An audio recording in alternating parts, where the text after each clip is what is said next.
Olá! Muito bem-vindos! Hoje nós vamos falar sobre a República Brasileira nos primeiros anos. Eu sou o professor Pedro Ivo, professor de História. Vem comigo! O movimento que implantou a República no Brasil contou com a participação de militares e cafeicultores. A ação de novembro de 1889 foi militar, com respaldo da elite agrária brasileira. Sendo assim, o movimento que institui a República no Brasil foi elitista e não popular. Interessante considerar que a palavra república vem do latim, res publica, quer dizer coisa pública, coisa do povo. A coisa do povo foi implantada no Brasil sem a participação do povo. Nos primeiros anos, existiam diferentes propostas republicanas, diferentes projetos republicanos. O projeto liberal de república, mais defendido pelos cafeicultores, falava numa república federativa, mais descentralizada. O projeto positivista, mais defendido pelos militares, falava em uma república centralizada. E o projeto jacobino republicano, defendido por segmentos urbanos, falava em uma maior participação popular no poder, sendo que a referência dos jacobinos republicanos brasileiros era a República Francesa. Um dos líderes do movimento, Marechal Deodoro da Fonseca, tornou-se presidente provisório do Brasil. O seu governo foi provisório entre 1889 e 1891. Provisório, pois alcança o poder mediante um golpe e não vencendo eleições, além do fato de não existir uma Constituição reconhecendo seu governo, já que a Constituição de 1824 foi desconsiderada após a implantação da República. No governo provisório de Deodoro, foram tomadas algumas decisões buscando organizar a República e consolidá-la. Houve a decisão em banir a família imperial, a família monárquica. Dom Pedro II e família foram obrigados a deixar o Brasil. Foram para a França. A decisão foi motivada pela possibilidade de manifestações simpáticas a Dom Pedro II e à própria monarquia. Havia o receio de uma contraofensiva monárquica. Uma outra medida dessa época, a separação entre Estado e Igreja. Lembre-se que na monarquia, o Brasil tinha uma religião oficial, o catolicismo. Com a República, a separação entre Estado e Igreja, e o Estado brasileiro torna-se laico, sem religião oficial. Reconhece todas as religiões e dá liberdade de culto a todas. Mas eu chamo a sua atenção para uma outra medida. A eliminação dos símbolos monárquicos e a construção de símbolos republicanos.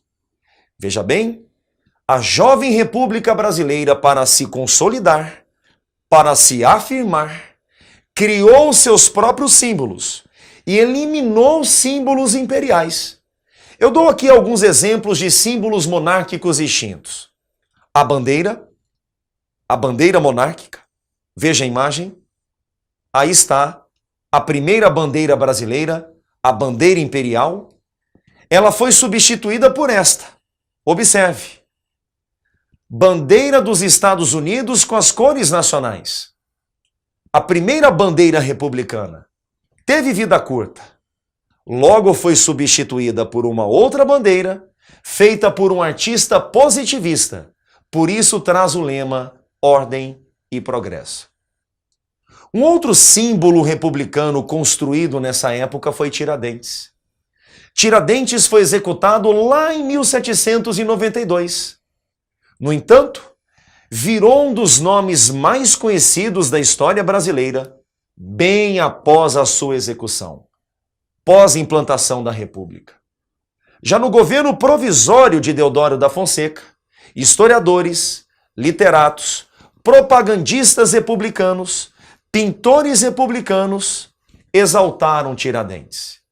Ele foi transformado em símbolo, herói, mártir, Cristo cívico. Agora, não sei se você já ouviu falar. Um outro símbolo republicano importante da época é a própria República. A personificação da República. Repare através da imagem que a República Brasileira tem rosto e tem corpo. É uma mulher. A República Brasileira foi representada pela figura feminina. Por que pela figura feminina e não pelo homem? Durante muitos anos, a monarquia esteve associada à figura masculina. Representar a República através da mulher seria uma forma de expressar rompimento, ruptura no imaginário político. Muito antes da República Brasileira ser representada pela mulher, a República Francesa era representada pela mulher. Conclusão: a personificação da República. A República, através da figura feminina, acaba sendo um símbolo criado por jacobinos republicanos brasileiros. Não se esqueça que os jacobinos republicanos brasileiros tinham a República Francesa como modelo, como referência. Todos os dias a República Brasileira aparece para você. Repare. Exatamente isso. O rosto que está nas notas brasileiras é o rosto da República. É uma mulher. Uma outra análise que eu gostaria de costurar com vocês é a respeito do Código Penal Republicano. O Código Penal da República, de 1890, criminalizou a capoeira. A capoeira foi tratada como atividade de vadio, vagabundo, desocupado. O título do Código Penal Republicano é Dos Vadios e dos Capoeiras. Através da criminalização da capoeira, tentava-se impedir a prática. Práticas culturais de matriz africana eram encaradas pelo governo e pelas elites como não civilizadas. Estava consolidado o pensamento de que a Europa era o berço da civilização. Tentavam copiar hábitos e comportamentos europeus. Desprezavam práticas culturais africanas. Desprezavam, por exemplo, a capoeira. A criminalização da capoeira no Código seria uma forma de impedir essa prática. Vamos fechar a aula com uma questão massa do Enem? A questão vai tocar exatamente nas análises feitas pela aula. Veja. O artigo 402 do Código Penal Brasileiro de 1890 dizia: fazer nas ruas e praças públicas exercícios de agilidade e destreza corporal, conhecidos pela denominação de capoeiragem, andar em correrias, com armas ou instrumentos capazes de produzir uma lesão corporal, provocando tumulto ou desordens, a pena seria prisão de 2 a 6 meses. O artigo do 1º Código Penal Republicano naturaliza medidas socialmente excludentes. Nesse contexto, tal regulamento expressava, letra A manutenção de parte da legislação do Império com vistas ao controle da criminalidade urbana. B. A defesa do retorno do cativeiro e escravidão pelos primeiros governos do período republicano. C. O caráter disciplinador de uma sociedade industrializada, desejosa de um equilíbrio entre progresso e civilização. D. A criminalização de práticas culturais e a persistência de valores que vinculavam certos grupos ao passado de escravidão. E. O poder do regime escravista, que mantinha os negros como categoria social inferior, discriminada e segregada. Veja o que diz a letra D. A criminalização de práticas culturais e a persistência de valores que vinculavam certos grupos ao passado de escravidão. Criminalização, por exemplo, da capoeira, uma prática cultural de origem africana, sendo que os africanos e descendentes, foram escravizados no Brasil. Viveram um passado de escravidão, como afirma a letra D. A resposta da questão é a D de dado.